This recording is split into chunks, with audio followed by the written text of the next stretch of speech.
Mon avis sur l'île de Phu Quoc au Vietnam. Salut à tous, j'espère que vous allez bien. Dans cette vidéo, je vais vous livrer mon avis en toute objectivité et sans filtre sur l'île de Phu Quoc. Tout d'abord, alors l'île de Phu Quoc est une île qui se situe au sud-ouest du Vietnam, juste en face du Cambodge. Alors c'est la plus grande île du Vietnam. Il y aurait environ 1 million de visiteurs par an. Donc elle est vraiment connue pour ses plages, pour ses resorts et ses couchers de soleil qui sont incroyables.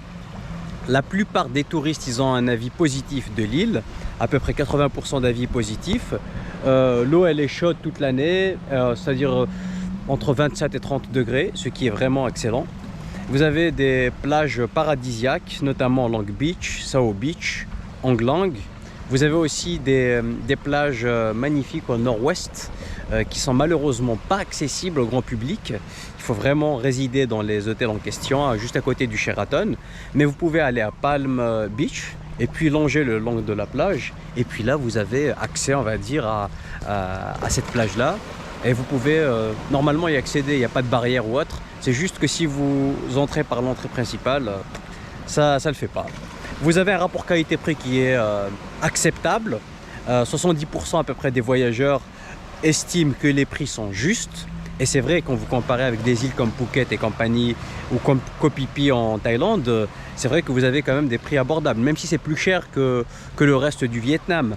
Par exemple, pour manger un plat de street food, il faut compter 3-4 euros, alors que dans d'autres villes, vous allez payer entre 1,50 € et 2 euros. Pareil pour les hébergements sont relativement chers par rapport au reste du Vietnam, mais ça reste correct pour une île, on va dire, quasi paradisiaque. Par exemple, les nuits dans des guest house ou dans des auberges de jeunesse, il faut compter entre 5 et 10 euros, alors que dans le reste du Vietnam, on est entre 2 et 5 euros. Pareil pour les hôtels, hein. Faut compter une soixantaine d'euros, alors que dans le reste du Vietnam, pour 20-30 euros, c'est bon. Vous pouvez même trouver des hôtels à 15 euros dans le reste du Vietnam. Bref, les transports sont assez moyens. Il vaut mieux louer, on va dire, une moto pour faire vos différents trajets.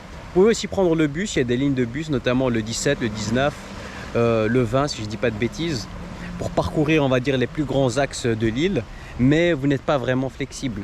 Moi, j'ai pris le bus et puis j'ai fait beaucoup de marches à pied. C'est un peu dangereux parce qu'il y a des chiens errants, donc essayez de vous balader avec un bâton pour les dissuader. Voilà, sinon c'est vraiment sympa. C'est un Vietnam, on va dire, moins authentique parce que vous n'avez pas beaucoup de temples. C'est vraiment dommage, vous n'avez pas de nature sauvage. Mais sinon, si vous voulez vous détendre, si vous voulez être en mode Dolce Vita et profiter des plages, des beaux couchers de soleil et de complètement vous déconnecter, c'est vraiment une destination que je vous conseille, que je vous recommande sans parcimonie. Là, on est en janvier. Et je peux vous dire que dans le reste du Vietnam, il fait relativement frais. Il y a beaucoup de pluie, notamment à Hanoï, Da Nang, il fait gris. C'est déprimant, alors qu'ici, comme vous pouvez voir, il fait super beau. Propreté irréprochable, à part l'endroit où je suis. Vous voyez, là, il y a quand même des déchets.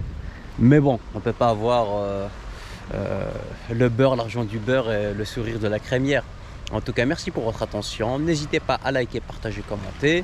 Si vous avez des questions, n'hésitez pas à me les poser. Je répondrai avec le plus grand des plaisirs. Prenez soin de vous et à bientôt. Ciao!